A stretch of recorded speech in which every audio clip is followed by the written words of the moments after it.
topic that, you know, I've come to learn that so many people, they are, you know, doing things, I think, out of pressure and not giving it a second thought. And that is when it comes to handling finances, either in a relationship or in marriage.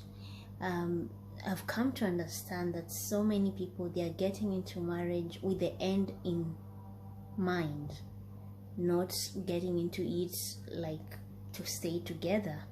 So getting in with such a mindset, definitely you are getting in with a survival kind of a mindset, like I'm just waiting for this thing to happen and I'm done. And that leads you to start doing certain actions because at the back of your mind you're like, this person might kill me, this person might do this. And you know, it's really a wrong mentality to have when you're getting into such a long-term thing. Because I was looking at the numbers in unclaimed assets registry, and I found out we have so many assets that are unclaimed because the owners died and they never mentioned anyone, or they never stated anyone in their nuclear family who could, you know, inherit that. And this, most of these cases, you'll come to learn that it was just due to having a mistrust. Someone doesn't trust their husband, or someone doesn't trust their wife, so they'll buy a property, they'll invest in, let's say, stock markets, or invest in whatever bonds, bills, but they'll never put their next of kin as their wife, if that is the husband doing that, or the husband if it's a wife doing that, all because of having a warped up mindset. Now, I don't blame these people. Of course, recently we've been having so many news of people killing each other, but again, I always say, each marriage is different and individuals are totally different. If you're going to get into something long term with someone and you're already having this in your mind, honestly, you shouldn't even be with them. I mean, for example, if you're going to get married to someone, you're going to be sleeping next to that person, right? You can't trust them with your assets and investments, but you can trust them with your whole body lying there, or your whole life lying there. That makes sense to me. Having had the opportunity to also counsel quite a number of couples, and you come to the understanding that some people, they think if they are going to hide an asset from their wife, kids, it's for their safety. Honestly, it's not, because anything could happen to you.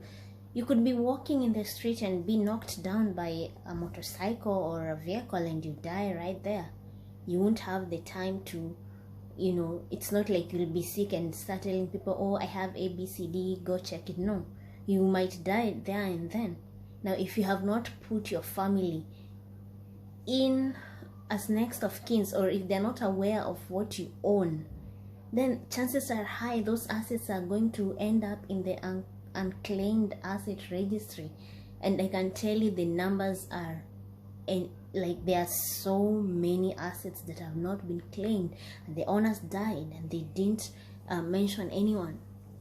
So in as much as we want to hide, honestly, I tend to believe the family is the, you know, the basic structure, or like they are the people you need to really be free and open with them. Imagine someone buying an asset and listing their distant cousin, their whatever distant relative as the next of kin, yet you have a husband, or you have a wife, you have kids. Seriously, in case you die, how are they going to live? How are they going to survive? And yet, if you could have added them in that property or listed them as the beneficiaries, that property could maybe save them a couple of years.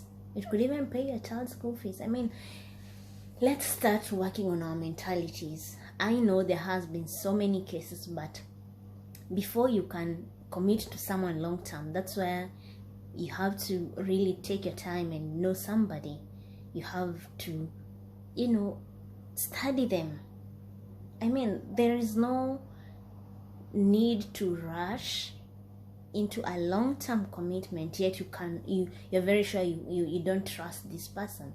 Because what does that tell you? If, for example, someone is married and they don't trust their spouse to let them know of an existing asset, to even like have it as a family, include their names there, then that tells you these people, there's a trust issue, and marriage is built on trust. And of course it's going to affect even your children, because if they do not know existence of certain assets which could have benefited them in case you're not there, or in case you're incapacitated, then what's the use?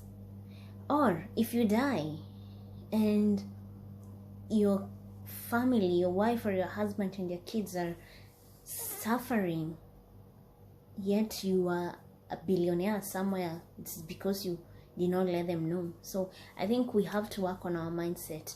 Also, we need to take premarital counseling sessions. A good premarital counseling session will handle financial matters extensively. And in case you're already in a marriage, it's good to take financial therapy sessions where you and your partner can get to understand each other. Because you find, again, they have a number of divorces now, they are caused by financial misunderstanding. So you find these two people, they love each other, and they have all the things that could make them succeed together, but because they're having a financial misunderstanding and they do not know how to handle it, they end up separating. So it's very important as you get into long-term commitments, especially marriage, because you're going to have kids if God wills, then you need to take financial literacy, financial information very seriously. Personally, I always encourage couples to be transparent, even financially.